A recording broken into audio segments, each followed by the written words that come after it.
श्री शिवाय नमस्तुभयम। दोस्तों, आप सभी लोग जानते हैं कि 14 नवंबर 2024 यानी गुरुवार को पड़ रही है कार्तिक महीने की बैकुंठ चतुर्दशी तिथि।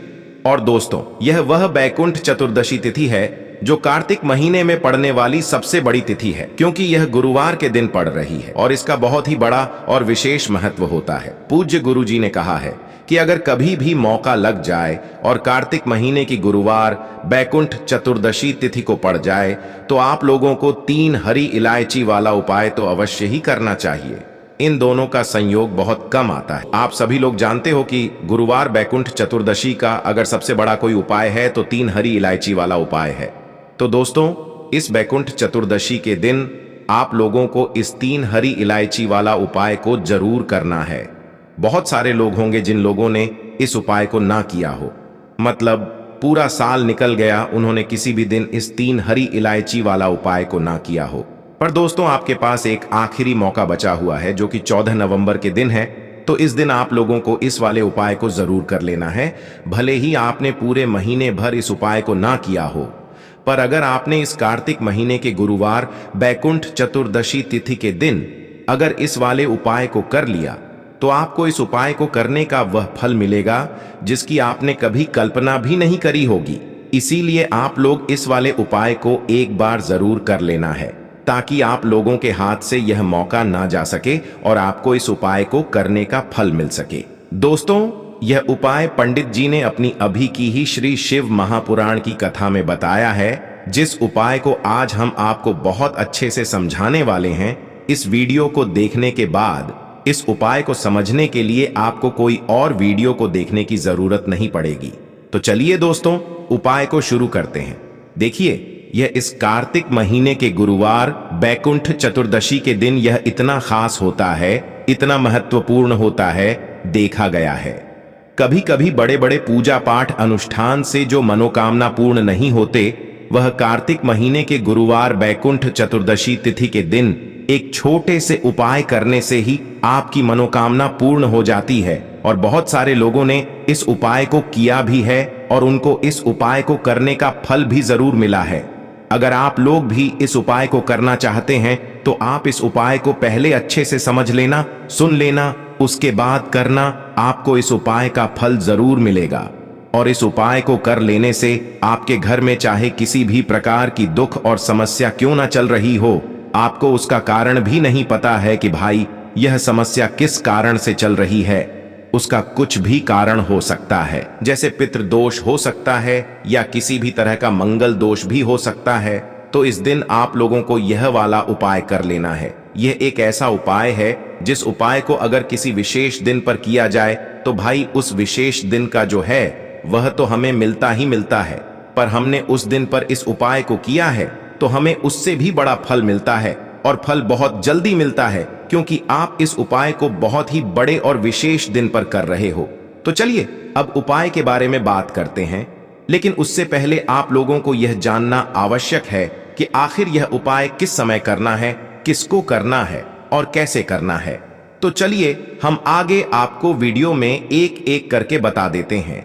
लेकिन उससे पहले अगर आप लोग हमारे चैनल पर पहली बार आए हैं या फिर मेरी आवाज आज पहली बार सुन रहे हैं तो हमारे चैनल को सब्सक्राइब जरूर कर लेना और इस वीडियो को लाइक करके कमेंट बॉक्स में श्री शिवाय नमस्तुभ्यम ओम नमः शिवाय जरूर टाइप कर देना। तो दोस्तों, इस 3 हरी इलायची वाला उपाय को हमें इस गुरुवार बैकुंठ चतुर्दशी तिथि के दिन कैसे करना है, किसको करना है, किस समय करना है और कहां पर करना है, ये सारे सवालों के जवाब आपको इस वीडियो में मिल जाएंगे। और जो ये वीडियो देखेगा भाई, उसको 3 हरी इलायची वाला उपाय जरूर करना चाहिए, क्योंकि इस दिन एक हरी इलायची का भी बहुत ही बड़ा और विशेष महत्व होता है।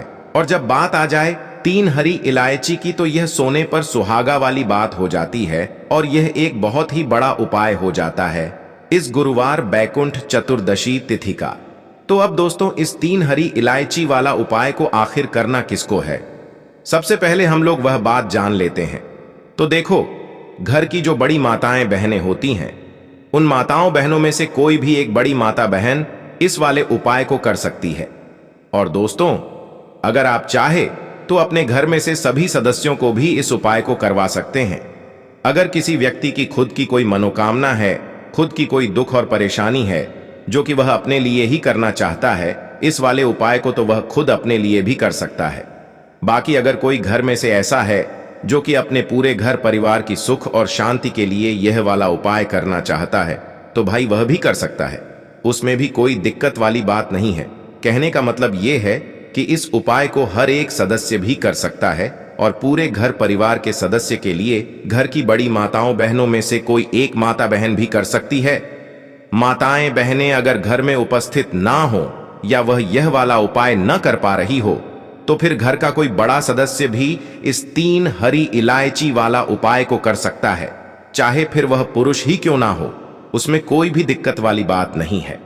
अब दोस्तों, जो अगला प्रश्न निकल कर आता है वह यह आता है इस उपाय को लेकर कि आखिर इस उपाय को हमें किस समय करना है, सुबह के समय करना है कि शाम के समय करना है। तो देखो, इस वाले उपाय को आप लोग सुबह के समय भी कर सकते हो और शाम के समय प्रदोष काल में भी कर सकते हो। अब अगर आप पूछो कि भाई सबसे उत्तम समय कौन सा रहेगा इस 3 हरी इलायची वाला उपाय को करने का, तो हम आपसे बस यही कहेंगे कि इस उपाय को आप सुबह के समय करेंगे तो ज्यादा बेहतर होगा। बाकी अगर प्रदोष काल शाम के समय भी करेंगे तो भी अच्छा होगा, उसमें कोई भी दिक्कत वाली बात नहीं है। तो अब दोस्तों, जो अगली सबसे बड़ी और महत्वपूर्ण बात आती है वह यह आती है कि सुबह अगर हम उपाय को करेंगे तो हमें कितने बजे से लेकर कितने बजे तक के बीच में करना है, और शाम के समय प्रदोष काल में करेंगे तो हमें कितने बजे से लेकर कितने बजे के बीच में करना है। तो देखो, सुबह जितनी जल्दी हो सके आप उपाय को करने की कोशिश करना। बाकी अगर किसी कारणवश लेट भी हो जाओ, थोड़ी देर भी हो जाए, तो 10 या 11 बजे तक भी आप उपाय कर लेना, पर 12 बजे से ज्यादा देरी ना हो, ठीक है? इस बात का ध्यान रखना। उसके बाद में दोस्तों, अगर शाम के समय प्रदोष काल की बात करें, प्रदोष काल का जो समय होता है वो शाम के 6 बजे से शुरू हो जाता है। मतलब शाम के 6 बजे से लेकर 7 बजे के बीच का जो समय होता है, यह समय प्रदोष काल का समय होता है। तो आप इस उपाय को 7 या 8 बजे के बीच में भी कर सकते हो। मतलब शाम के 6 बजे से रात 8 बजे के बीच में आप कभी भी इस वाले उपाय को कर सकते हो, उसमें कोई भी दिक्कत वाली बात नहीं है। देखिए, बैकुंठ चतुर्दशी पर विष्णु भगवान और महादेव का पूजन हम करते हैं। यही वो दिन है जिस दिन दोनों देवों का पूजन एक साथ किया जाता है। यह दिन कोई साधारण दिन नहीं है, यह वही दिन है जो आपके भाग्य को चमकाए और रातों रात आपकी सोई हुई किस्मत को जगाए। दुर्भाग्य भी उस व्यक्ति के जीवन से दूर हो जाता है। बैकुंठ चतुर्दशी पर हरी इलायची लौंग वाला उपाय कर लेता है। साथ ही साथ कपूर का ऐसा उपाय आपको बताने वाले हैं जिसके बाद ऐसा समझ लीजिए किसी कार्य में अड़चन नहीं आएगी, कोई काम आपका नहीं बिगड़ेगा। कोई भी नया व्यापार अगर शुरू करना चाहते हैं तो बैकुंठ चतुर्दशी से उत्तम दिन आपको नहीं मिलेगा। क्यों? क्योंकि आपको बता दें, इस बार बहुत ही लंबे समय बाद, बहुत सालों बाद दुर्लभ संयोग इस बार बैकुंठ चतुर्दशी पर बन रहा है। तो देखिए, सबसे पहले तो रवि योग बन रहा है, दूसरा इस दिन सिद्धि योग का भी निर्माण हो रहा है, और सबसे बड़ी बात कि इस दिन सर्वात सिद्ध योग बन रहा है जिसमें आप किसी भी कार्य को शुरू करते हैं ना वह कार्य आपका बहुत सफल होता है। कोई भी नया काम अगर शुरू करना चाहते हैं, कोई नई वस्तु खरीदना चाहते हैं, तो ऐसा समझ लीजिए यह दिन बहुत ही उत्तम है, बहुत लाभकारी है। नई वस्तु को खरीदने के लिए और नए काम की शुरुआत के लिए, जीवन से निर्धनता को दूर करने के लिए भी यही दिन सबसे उत्तम है, क्योंकि यह दिन श्री हरि विष्णु मां, लक्ष्मी और महादेव को समर्पित होता है। तो बैकुंठ चतुर्दशी पर जो व्यक्ति भगवान विष्णु और महादेव का पूजन करता है उसे स्वर्ग की प्राप्ति होती है, उसके समस्त पाप नष्ट होते हैं और वह व्यक्ति श्री हरि विष्णु के धाम में स्थान प्राप्त करता है। तो देखिए, महादेव ने स्वयं कहा है कि जो व्यक्ति बैकुंठ चतुर्दशी वाले दिन पहले विष्णु जी की पूजा करेगा और उसके बाद मेरी पूजा करेगा, यानी महादेव की जो व्यक्ति पूजा करते हैं, पहले विष्णु भगवान की आपको पूजा करनी है, फिर महादेव का पूजन करना है। जो व्यक्ति इस उपाय को कर लेगा बैकुंठ चतुर्दशी पर, वह सीधे सीधे मां और उनका भक्त कभी कष्ट में नहीं रहता है। मतलब स्वर्ग की प्राप्ति भी होगी और जीवन में हर सुख आपको मिलेगा। आपके जीवन के सारे कष्ट, सारे दुखों को दूर करने स्वयं महादेव आपके जीवन में आएंगे। तो चलिए बात कर लेते हैं कि कौन सा उपाय है और किस तरह से आपको यह उपाय करना है। कैसे आप अपने घर से निर्धनता को दूर करेंगे और अपने भाग्य को रातों रात चमकाए। तो बैकुंठ चतुर्दशी का दिन ही है जब श्री हरि विष्णु दोबारा से संसार का कार्य संभालते हैं। संसार के संचालन का कार्य वह 4 महीने के लिए भोलेनाथ को देते हैं और भोलेनाथ इसी दिन यानी बैकुंठ चतुर्दशी पर ही दोबारा से भगवान विष्णु को यह कार्य सौंपते हैं। फिर से श्री हरि विष्णु विश्व का संचालन करते हैं और अपने भक्तों की मन मनोकामना को पूरा करती हैं।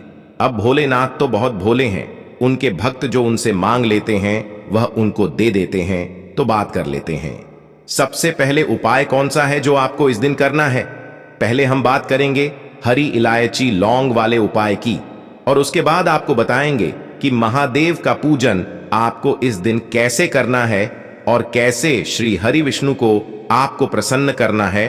और जो उपाय हम आपको बताने वाले हैं 3 हरी इलायची और 3 लौंग वाला, यह उपाय करने से श्री हरि विष्णु और मां लक्ष्मी की असीम कृपा मिलती है। और जो लोग श्री हरि विष्णु मां लक्ष्मी को एक साथ प्रसन्न कर लेते हैं उनके घर से कभी रुष्ट होकर लक्ष्मी नहीं जाती है, उनके घर में अष्ट लक्ष्मी का वास रहता ही है, कभी धन की कमी घर में नहीं आती है। आपको क्या करना है, 3 हरी इलायची लेनी है, साबुत बिल्कुल खंडित नहीं होनी चाहिए, टूटी हुई ना हो। 3 ही लौंग लेनी है, लौंग भी साबुत लेनी है, बिल्कुल भी टूटी हुई ना हो। 3 हरी इलायची, 3 लौंग और 1 लेना है। यहां पर आपको कपूर का टुकड़ा, छोटा सा कपूर लेंगे। तीनों चीजों को एक साथ मिट्टी के दीपक में या किसी बर्तन में आपको रखना है और अपने घर के मंदिर में इसे आपको जलाना है। और एक देसी घी का दीपक अलग से आपको गोल बाती का मां लक्ष्मी और श्री हरि विष्णु के सामने लगाना है। छोटा सा उपाय है, करिए और देखिए भाग्य कैसे चमकता है। जो हरी इलायची लौंग और कपूर आपने जलाया है उसे घर के मंदिर में ही घुमाना है, पूरे घर में लेकर आपको नहीं घूमना है। जब यह उपाय आप करेंगे आपको अपनी जो भी मनोकामना है वो यहाँ पर कहनी है। अगर धन चाहिए तो उसके लिए प्रार्थना करेंगे, जीवन में कुछ और चाहिए तो उसके लिए प्रार्थना करेंगे। साल की ऐसा समझ लीजिए जो वैकुंठ चतुर्दशी होती है, यह जो तिथि होती है यह आपके भाग्य को चमकाने का काम भी करती है और ऐसा समझ लीजिए धन को बहुत तेजी से बढ़ाती है जब आप इस उपाय को करते हैं। क्योंकि यह दिन साधारण नहीं है, यह दिन बहुत लाभकारी है, बहुत उत्तम है। इस उपाय को करने से धन की वर्षा उनके घर में जरूर होती है जो लोग इस उपाय को सच्ची श्रद्धा से करते हैं। चलिए अब बात कर लेते हैं महादेव का पूजन आपको इस दिन कैसे करना है। देखिए महादेव इतने भोले हैं, अगर आप उनका नाम भी ले देते हैं ना, जय शिव शंभू हर हर महादेव, कुछ भी आप बोल देते हैं, वो उससे भी प्रसन्न हो जाते हैं। यही कारण है कि उनका एक नाम भोलेनाथ भी है। वो अपने भक्त की जरा सी पूजा से प्रसन्न होकर अपने भक्तों को वह क्या नहीं देते हैं जो उनके भाग्य में नहीं लिखा होता है, वह भी दे देते हैं। अब आपको करना क्या है, आपको महादेव, अगर आपके घर में महादेव की कोई मूर्ति है, प्रतिमा है, वहां पर एक देसी घी का दीपक आपको लगाना है। महादेव के आगे जब आप दीपक लगाएंगे उससे पहले दीपक आपको भगवान गणेश के आगे लगाना है, क्योंकि ये प्रथम पूजनीय है और इनके बिना सारी पूजा अधूरी होती है। ऐसा समझ लीजिए कि जब भी आप सबसे पहले क्या करेंगे कि गणेश जी के आगे दीपक लगाएंगे, फिर लगाएंगे महादेव के आगे माता पार्वती का ध्यान करेंगे और फिर महादेव से कहेंगे कि आप तो भोलेनाथ हैं, आपसे क्या नहीं कह सकते, आप जो कहते हैं वो आप सबको देते हैं। मेरी भी ये मनोकामना है, मेरी भी ये भी विश है, इसे भी आप पूरा करिए। तो देखिए जब भी आप भोलेनाथ से बैकुंठ चतुर्दशी पर पहले आप किसका पूजन करेंगे, विष्णु भगवान का, मां लक्ष्मी का पूजन करेंगे और उसके बाद यह उपाय आप करेंगे, ठीक है ना।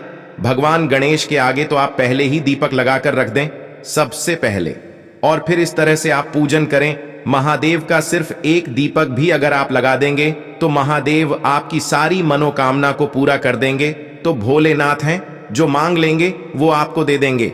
बैकुंठ चतुर्दशी ही एक ऐसी तिथि है जिस पर महादेव और भगवान विष्णु का एक साथ पूजन किया जाता है। करिए, स्वयं भोलेनाथ ने कहा है जो मांगोगे वो मिल जाएगा, तो करके देखिए क्या पता आपको आपके जीवन में वो मिल जाए जो लंबे समय से अधूरा है, अटका हुआ है। तो चलिए अब बात कर लेते हैं तीसरे उपाय की, और इस उपाय को करने से आपकी सारी मनोकामनाएं पूरी होंगी। घर से क्लेश दूर होगा, घर में पैसा आएगा, घर में पैसा रुकेगा और कभी भी निर्धनता लौटकर घर में नहीं आएगी। अब यह उपाय आप दो तरह से कर सकते। देखिए, सबसे पहले तो आपको क्या करना है, एक दीपक तैयार करना है और आपके घर के आसपास कोई भी पवित्र नदी हो, कोई जलाशय हो, कोई कुआं हो, कोई बाबरी हो, है ना, वहां पर जाकर आपको दीपक लगाना है। अब बहुत सारे लोग कहेंगे कि हमारे घर के पास कोई भी पानी का स्रोत नहीं है, शुद्ध पानी का कोई भी स्रोत नहीं है, ना नदी है, ना तालाब है, ना जलाशय है, ना बाबरी है, फिर यह उपाय कैसे करेंगे? तो देखिए, आपको क्या करना है, आपको यही दीपक पीपल के पेड़ के नीचे लगाना है। पीपल का पेड़ ही एक ऐसा पेड़ है जिसमें ब्रह्मा विष्णु महेश का वास होता है, जिसमें मां लक्ष्मी वास करती हैं, श्री हरि विष्णु वास करते हैं और जिसमें हमारे पितरों का वास भी होता है। तो पीपल के पेड़ के नीचे यह दीपक लगाकर आइए, अपनी मनोकामना कहकर आइए और फिर देखिए कि कैसे जीवन में वो मिलता है जो कभी आपने सोचा भी नहीं होगा। धन तो मिलेगा ही, जो आपने सोचा भी नहीं होगा वो आपको मिल जाएगा, भाग्य चमकेगा, निर्धनता घर से दूर होगी और मां लक्ष्मी की कृपा बरसेगी। तो छोटा सा उपाय है लेकिन बहुत चमत्कारी है, करिए। शाम के समय का उपाय है, शाम के समय यह उपाय करना है। अगर शाम में नहीं कर पा रहे हैं, समय नहीं है, तो आप सुबह में भी यह उपाय कर सकते हैं। सच्ची श्रद्धा और पूर्ण निष्ठा भगवान हमेशा देखते हैं, तो सच्ची श्रद्धा से किए गए उपाय सफल होते हैं और आपकी जो भी मनोकामना है उसे भगवान विष्णु, मां लक्ष्मी, महादेव जरूर पूरा करते हैं।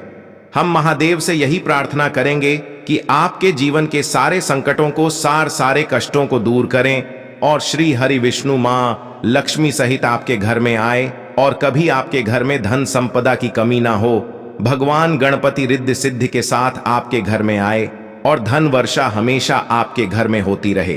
तो दोस्तों, यह थे पूज्य गुरुजी द्वारा बताए गए कुछ बहुत ही खास उपाय। अगर आपको जानकारी अच्छी लगी हो तो वीडियो लाइक करिएगा। मिलते हैं फिर एक नए वीडियो के साथ। श्री शिवाय नमस्तु भयम।